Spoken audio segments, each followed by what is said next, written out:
it's me, Stef the Alter Nerd, your nerdy alternative, and welcome to an episode of Alter Reality, what could have happened with past iconic, memorable films.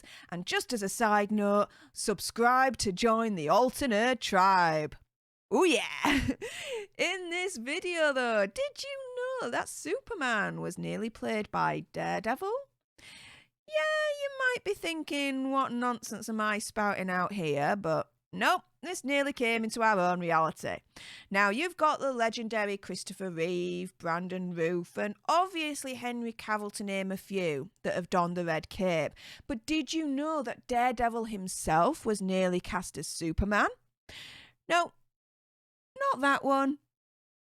This one. Now, it's odd to hear that this person who perfectly played Daredevil was nearly up for consideration back in the day for the Man of Steel role. But could Daredevil's Charlie Cox translate into Superman himself? Well, speaking to Polygon.com, Vaughn initially explained that the first film was meant to take place almost entirely on Krypton and focus on Jor-El and the impending explosion of Krypton. Though the alien planet would still face destruction, Vaughn and Mark Miller, his regular collab partner, would have the event take place much later in the timeline, allowing Superman to grow up on his home planet and gradually become familiar with Earth, maturing into an adult before having to reckon with his loyalty to both planets. And that Superman was envisioned to be Charlie Cox, taking on the Golden Age Superman role, a common term used to describe the superhero when he debuted in 1938 till around the mid-1950s.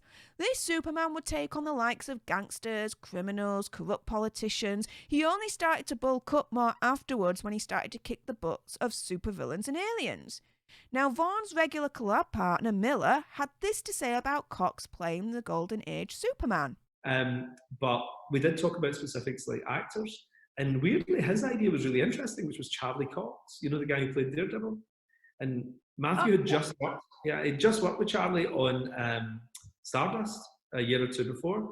Yeah. And he said, there's something just really likeable about him. And he said, I know he's not big, and Superman's always big. Like Charlie's only about maybe 5'8", 5'9" or something. He says, but he looks a bit like the Golden Age Superman, you know, but he's a bit more like a regular person, you know? And he said it'd be quite interesting to do it kind of like the Fleischer style, where Superman's almost like a flea moving around the city, but he's a small thing. But he does make a point.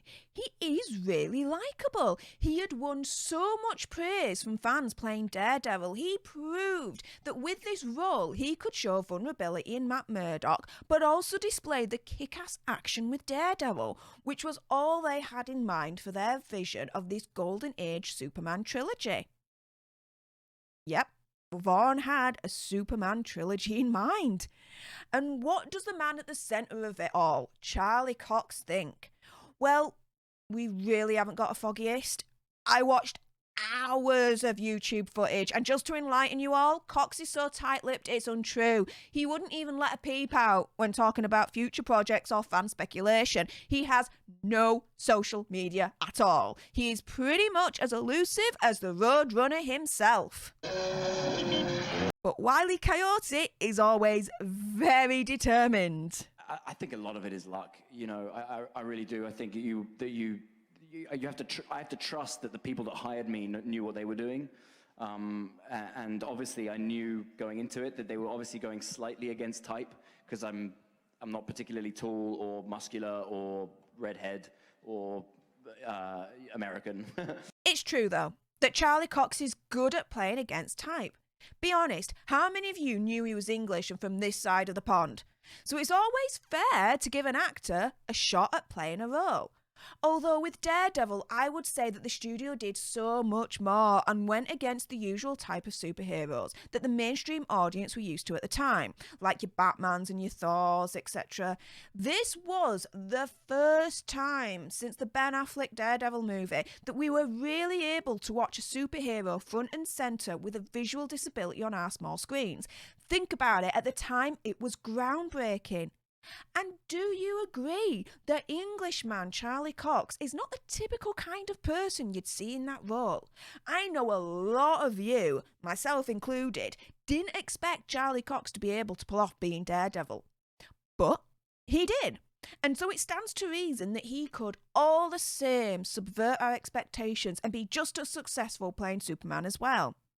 So yes, he doesn't have the stature of the body of a typical Superman, but look what he did with Daredevil. I wouldn't have guessed that would have worked out, but it did. So why not entertain the idea of Charlie Cox being the Man of Steel? I personally would. But in reality, where that happens, who would have then played Daredevil instead? While no one has been confirmed, there was a lot of fan speculation back in the day regarding, at the time, other known and, well, less known characters wearing the horns around Hell's Kitchen, such as John Krasinski, Jesse Plemons, Taylor Kitsch, and even Matthew McConaughey. So imagine a world where Charlie Cox is Superman and Matthew McConaughey is Daredevil. Moving swiftly along. But of course, the major implication of a Charlie Cox Superman world is that we then wouldn't have had Snyder's films. But we do. And setting that aside, Vaughn's vision was the polar opposite, in which Miller explains it was actually a massive, uplifting, hopeful thing. There's no point doing Superman unless you feel good. You should walk out of Superman just feeling like $1 million. You should feel great after a Superman film.